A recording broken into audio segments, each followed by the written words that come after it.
নমস্কার, আশা করি আপনারা সবাই ভালো আছেন।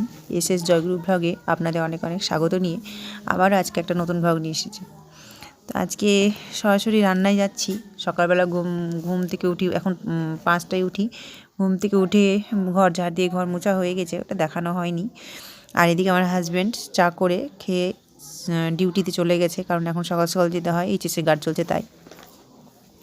তো এখন আমি তারপরে স্নান করে এসে পুজো টুজো করে চাটা খাওয়া হয়ে গেছে। তারপরে বেশ কিছুক্ষণ পরে আমি জোগাড় টোগাড় করে এদিকে আমি আজকে মাছ হচ্ছে আর বাঁধাকপির ঘন্ট হবে। তো ওই যে এদিকে ভাতে জল ফুটে গেছে, চাল ধুয়ে দিয়ে দিলাম। চাল আমি বেশ কিছুক্ষণ আগে 20 থেকে 25 মিনিট ভিজিয়ে রাখি, কারণ ভিজিয়ে রাখলে যত কেমিক্যাল পদার্থ থাকে, সার পদার্থ থাকে, সব বেরিয়ে যায় ভালো করে পরিষ্কার করে ধুয়ে নিলে। আর যদি ভালো করে ভিজিয়ে না রাখা যায়, এমনি যদি ধুয়ে নিই, তো সেই কেমিক্যাল পদার্থ বা সার জিনিসটা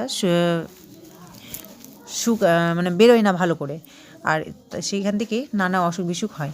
তো এইদিকে আমার মাছের ঝোল, বাঁধাকপির ঘন্ট সব রান্না হয়ে গেছে। তারপরে ওদের মিঠি আর সবিকে স্নান করিয়ে ওদের স্নান করা হয়ে গেছে, জলখাবারও খাওয়া হয়ে গেছে। আর এদিকে মিঠিকে স্কুলে নিয়ে যাব, আজকে সরস্বতী পুজোর খাওয়া দাওয়া আছে। সরস্বতী পুজোর প্রায় আজকে বুধবার, এক সপ্তাহ হলো সরস্বতী পুজো। তো আজকে খাওয়া দাওয়া আছে, তাই ওর ড্রেস পরেছে। আজকে একটু হাওয়া দিচ্ছে, তো ওই জন্য ফুল হাতা ড্রেস পরেছে, সাদা শার্টটা পরেছে। আর সোয়েটার পরবে না বলছিল, সেই জন্য ফুল হাতা শার্টটা পরালাম। পরতে চাইছিল না, বড় ছিল, সেই জন্য পরতে চাই না। তো তার মাঝে আমি একটু ঘরটা ঝাড় দিয়ে নিচ্ছি। ঘর আমি প্রায় 10-15 মিনিট পর ঝাড় দিতেই থাকি, কারণ অল্প জায়গা, নোংরা থাকলে দেখতে খারাপ লাগে, হাঁটতে ভালো লাগে না। তো এইদিকে এবার ব্যাগ, শুধু জলের বোতলই নিয়ে যাব। তো ব্যাগ থেকে স্কুলের বই খাতা সব বের করে নিচ্ছি, টিউশনের স্কুলের। তো তাহলে ব্যাগটা হালকা হবে আর জলের বোতলটা নিয়ে যাবে, ওই জন্য। তো শেষমেশ তো ও আবার বলছে আমি ব্যাগ নিয়ে যাবো না, ব্যাগ নিয়ে যাবো না। আমি আবার বলছি, বকা দিচ্ছি, কেন নিয়ে যাবি না, ব্যাগ নিয়ে যা। জলের বোতলটা কিসে নিয়ে যাওয়া যাবে, হাতে করে নিয়ে যাওয়া যায়। তো আমি আবার শুধু একটা খাতা আঁকার জন্য, স্কুলে হয়তো বসিয়ে রাখবে না, যতক্ষণ রান্না হবে না বসিয়ে রাখবে না, আঁকা টাকা করাবে, ওদের টিচার বলেই দিয়েছিল। সেই জন্য একটা অঙ্ক খাতা আর একটা বই দিলাম। ওখানে বসে কিছুক্ষণ আঁকাঝোঁকা করবে, তারপরে খাওয়ার সময় খেয়ে নেবে। তো আমি শুধু একটা খাতার, একটা অঙ্ক খাতা আর একটা বই দিয়ে দিলাম, আর সাথে জলের বোতলটা ভরে দিলাম।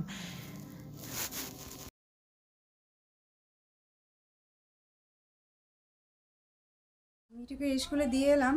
পরশু দিন ওর স্কুলে টিচার বলেছিল যে 12টার সময় এলেই হবে। আজ স্কুলে সরস্বতী পুজোর খাওয়া দাওয়া আছে। তো গিয়ে দেখি যে 11টার সময় অনেকে চলে এসেছে, মানে ঠিক নেই কোনো। ম্যাম বলেছিল 11টায় আসতে হবে, আর স্যার বলেছে 12টায় আসতে হবে। তো আমরা 12টায় নিয়ে গেলাম। আর এখন বাজে 12:15। খাওয়া দাওয়া করতে প্রায় অনেকটাই দেরি হবে, মানে 1:30টার মতো বেজে যাবে। তাই আমি চলে এলাম। ভেবেছিলাম যে বসিয়ে খাইয়ে নিয়ে চলে আসবো, কিন্তু এখন প্রায় অনেকটাই দেরি আছে, রান্না হচ্ছে। তো চলে এলাম। আমি একটু এই ফাঁকে এসে খেয়ে নেবো, খেয়ে দিয়ে আবার যাব আনতে। ওই 1:30 পৌনে 2টায় যাবো, 2টার মধ্যে নিয়ে চলে আসবো।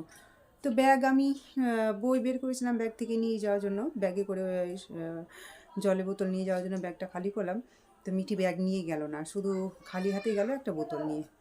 যাক, এই মাত্র ঢুকলাম, এখন 12টা বাজে, দিয়ে আবার ওকে 2টা পৌনে 2টার সময় আনতে যাব। তো পাশে থাকুন, আবার আসছি পরে। তো এখন একটু খাওয়া দাওয়া করে নিব। মিঠির তো প্রায় 1:30 2টা না বাজলে ছুটি দিবে না, কারণ যখন আমি দিতে গেছিলাম তখন রান্না চলছিল। তো এখন আমরা করেছি একটু মাছের ঝোল আর বাঁধাকপির ঘন্ট, এই যে খেয়ে নেব। মিঠিকে স্কুলে দিয়ে আসার পরে এসে একটু খাওয়া দাওয়া করেছিলাম, দিয়ে আবার আনতে গিয়েছিলাম। আর তার মাঝে জামা কাপড় তুলে এনেছিলাম ছাদ থেকে, কারণ শুকিয়ে গেছিলো তাই। এই যে এখন এগুলো ভাজ করে নিব। মিঠিকে স্কুল থেকে নিয়ে এলাম, নিয়ে এসে জল ভরলাম, তারপরে এই জামা কাপড়গুলো ভাজ করে নিব। আজকে মিঠির স্কুলে সরস্বতী পুজোর খাওয়া দাওয়া ছিল। কী কী দিল খেতে রে? কী কী দিল খেতে? কী কী দিয়েছে?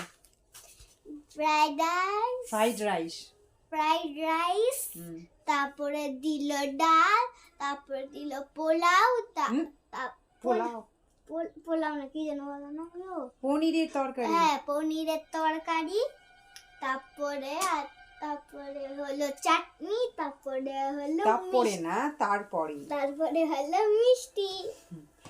তো দিয়েছে আজকে ফ্রাইড রাইস আর চাটনি, টমেটো চাটনি, আলু পনিরের তরকারি, আর কি আর মিষ্টি। তো এই তো খাওয়ালো স্কুলে। বাচ্চারা তো খাবে, খুব একটু মজাটাই পায়, আনন্দটাই পায়। ওই যা বাড়িতে একটু খাই, বকে ঝোঁকে খাওয়াই, কিন্তু ওখানে গিয়ে তো নিজের হাতে খাই, যা পেলো খেলো, ব্যাস এটুকু। আচ্ছা, এবার গিয়ে পড়তে বসো। তো সকালে ওর টিউশন আছে, এখন পড়তে বসবে। এখন বিকেলবেলায় ওর পড়া, আগে যখন বিকেলে টিউশন ছিল তখন সকালবেলা পড়তে বসতো, আর এখন সকালে টিউশন হওয়াতে এই তো এখন বিকেলেও পড়তে বসেছে। তো এখন পড়ে নিবে ও। স্কুল থেকে এসে হাত মুখ ধুয়ে কিছু খেলো না, কারণ খেয়েই তো এলো এখন। যাও, এই যে উঠে পড়ো, যাও। আর আমি জামা কাপড়গুলো ভাঁজ করে নেবো। আমিও দুপুর 1টায় খেয়েছি, এখন বাজে 3:30। আমারও একটু কিছু খিদে পেয়েছে, দেখি একটু চাল ভাজা টাজা খাই, যে আমি জামা কাপড়গুলো ভাঁজ করবো। সরো, তো পাশে থাকুন, আবার আসছি পরে। শুভ সন্ধ্যা।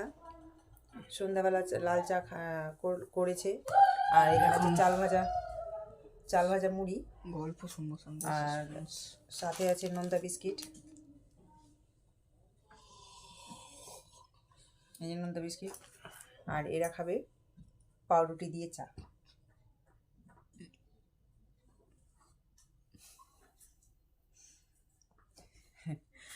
লাল চা, মাথা ধরে আছে, মাথাটা ব্যথা করছে খুবই। মাথায় একটু তেল দিয়েছি, দেখুন। মাথা শ্যাম্পু করেছিলাম বেশ কিছুদিন থেকে, তেল দিইনি, তো আজকে তেল দিলাম, মাথাটা খুব ব্যথা করছে। এদিকে তো ও খেতে বসে গেছে, এই যে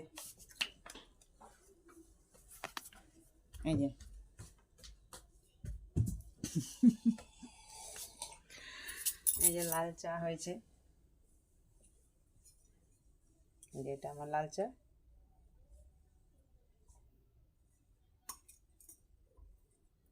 এটা সৌভিকের চা। আমরা চা খাবো, গরম গরম চাটা খাবো। মাথাটা ধরে আছে, মাথা ব্যথা করছে। লাল চা খেলে একটু মাথাটা কমবে মনে হয়। তো এলি কেন চল, চা মেখে নে। ও তো পাউরুটি ভিজিয়ে নিয়েছে চায়ের মধ্যে, এই যে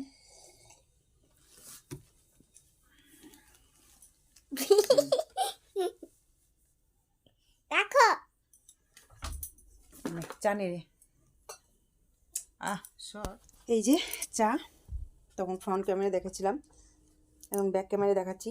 মিঠি তো পাউরুটি ভিজিয়ে নিচ্ছে চায়ের মধ্যে, আমাদের লাল চা, আর সাথে এই যে চাল ভাজা মুড়ি, বিস্কিট আর পাউরুটি।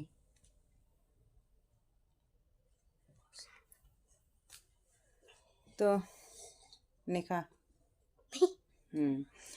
তো এখন আমরা চাটা খেয়ে নিই। তো ব্লগটা এখানেই শেষ করছি।